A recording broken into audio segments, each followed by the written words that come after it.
manusia boga dosa naon zina dibalik baik ulama ti umur 15 teureun terus bezina pamajikan boga zina mah terus sakjana teh mah jajan ieu ya geus jeung geus ka Mekah geus tobat geus moal deui geus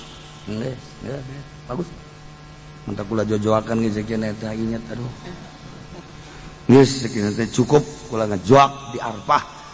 pasti diterima ku Gusti Allah eta pastikan gitu pasti nggih terus ka Mekah deui beres balikan ka dieu ka lembur menanglah meureun sababaraha bulan kiai teh kan datang deui ngalayat gayana nek nanya ieu kumaha perkembanganana saya mah 3 bulan 4 bulan mah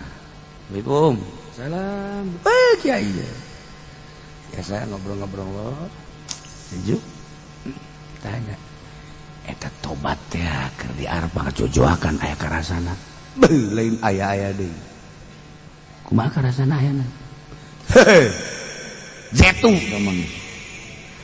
geus hebat Gusti Allah teh geus karasa hebat amat sih cak kiai aing mah teu karasa kiai ge eleh ya eta kiai lagi penasaran cak kiai teh geus pokona mah aing mah geus percaya penuh ka Gusti Allah tobat aing teh karasa jasa nuhun Gusti cek cenah teh batur nyaho ieu teh kula bahwa kula diterima tobatna cek kiai boleh ieu jadi ditanya di eta kanyahoana kumaha bobogaan gitu udang kuat aing meureun kabablasan aing hayang balik deui ka Mekah nega doa deui ulah terlalu tinggi diterima cak kieu geus ulah ngomong eta akibat gajoak teuing si eta dasar iya kan sajen tah kaganggu gara-gara siang ngajoak teuing akibatna kan kos kitu Gusti karunya meureun ka aing ceuk ieu teh atuh kuari atuh aing boro-boro jajan nu di imah ge teh diragap-ragap kuntuna ieu ngan aing mendek nanya deui kumaha ieu kuduna tah eta tobat diterima kos kitu imma yu'adzibuhu wa imma yatubu alaihim sarua lain nu tiluan bae ieu urusanana teh murjauna li amrillah imma yu'adzibuhu cara tsunami moal pati didatangan tsunami eta teh urusanana geus terlalu imma yu'adzibun siksa bae koy urang carita dina tafsir cerita Kangjeng Nabi Nuh bajirkeun lain teu dinasehatan cerita Kangjeng Nabi Musa alaihissalam ngelawan Firaun lain teu dinasehatan ambruk Firaun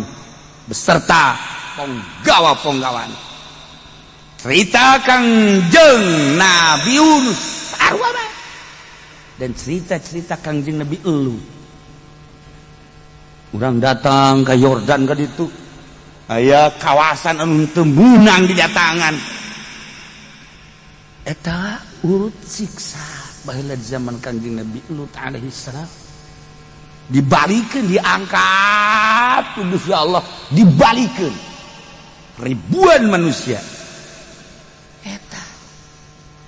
akibatina berubah karesepna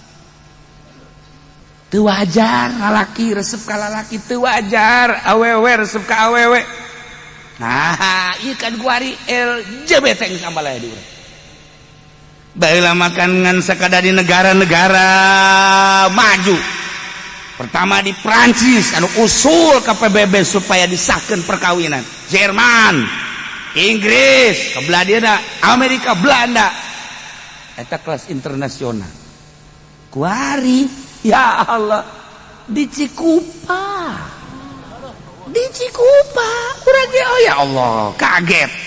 ningali otot golol de jelema mau sterek bagus jasa ieu lalaki gagah petinju asana ieu mah cek ulah ieu hebat ieu praktek aduh kiai doana cenah kunaon kekasih saya meninggalkan saya ini fotonya barang di dalam kumisah aing sia aja goblok udah dijiekeun jeung si eta ieu ya kumaha coba ieu di luar pemikiran urang geus bugu awewe kehilangan kencan kehilangan pacar awewe jeung awewe deui lain saeutik kadang tengah penting merenung kieu rempan amat Gustiku sebab si eta ya Allah anu nyana geus kebablasan hirupna teh geus teu make aturan agamanya nama geus kumaha manehanana we di mana Gusti nyiksa teh pan meureunnan lain anu berurusan jeung dosa bae kabeh kabaud kabeh teh meureunnan atuh kabawa sakumaha anu digambarkeun ku Kangjeng Nabi kapal anu dibocoran teh atuh kapan atuh mun di mana kapal bocor batu sakapal kan ini kumaha coba urang nu mabok eta kan ngundang siksa nu zina eta kan ngundang atuh eta sodom eta kan ngundang lesbi homoseksual eta kan ngundang siksa geus pugu nu korupsi eta ngundang siksa kan urang ieu nu riweuh mah di mana disiksa kapan urang kabawa sabaraha kiai jeung sabaraha santri anu kabawa kanyut ini kumaha coba urang ningali pemandangan tsunami Aceh tsunami nu lain gempa Jogja dan lain sebagainya pan henteu kabeh beureunanan henteu kabeh dugala aya nu bener kabawa kan ngeumanta kiai ngocoprak bage eta teh beusi kabawa iya geus disiksa na kumaha tuh wa akharuna murjauna li amrillah ketika berdosa urusanana kan ieu kumaha Gusti Allah imma ayu azibum janu Allah ieu sia diciptakeun ku aing teu ngajading sia ka aing ngahirupan sia aing mere rezeki sia aing nyembah ka batur awas sia ku aing iya jadi siksa atau sia terus bae babok terus bae zina terus bae sia awas siksa sia ku aing kabawa kan kabeh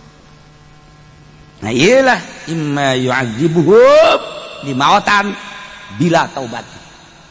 teu bisa dibere teu bisa tobat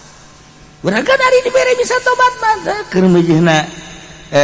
urang dijero tobat naot atuh enggeus tenang merenung urang ya Allah ya Rabbi tingongora abdi teh di mana aya topeng di dinya abdi ngampar di dinya aya golek abdi mah geus lain nonton golek di handapeun panggung maksudna naon besi aya sinden ki abdi teh urusanana ting sajabana we abdi teh tingongora kabelah dieuna Gusti abdi teh ka Jakarta leuwih parah abdi teh jadi geng Kramat Tunggak ya Allah ya Rabbi alhamdulillah ku ari mah geus eueuh Kramat Tunggak pindah ka Kalimalang terus ku ari ka Tangerang dibasmi ku WH pindah ka Pandeglang ku ari mah anteng di Pandeglang tarariis di Pandeglang di mana nyahona Kapolda pamit pergantian kamari nyana nyaritakeun ternyata di Pandeglang meningkat perzinahan Pak Kiai tuh orang Pandeglang yang jelas mah info aju yang dari sono diekspor jet tambah ekspor impor ekspor berada tuh di daerah Karawang di daerah Subang Tangerang mente alhamdulillah ngan pelakuna Tangerang tuh meningkat perzinahan di kumaha coba pemabokan meningkat Banten maling pembunuhan meningkat sekian persen Ini saya lapor kepada Pak Kiai karena Pak Kiai juga termasuk orang Banten. Saya mah bukan orang Banten. Orang mana Pak Kiai sekian ya? Urusan saya itu mah. Saya mah Tangerang aman. Tangerang Banten Pak Kiai. Kurang belaga bidug Banten. Nyana ongko kok bidug deh. Hanya kabawa bodoh berarti jananya. Enggak, saya bukan Banten, saya mah Tangerang. Iya meningkat. Tah. Etalah. Imma yu'adzibuhu wa imma yatubu alaihi.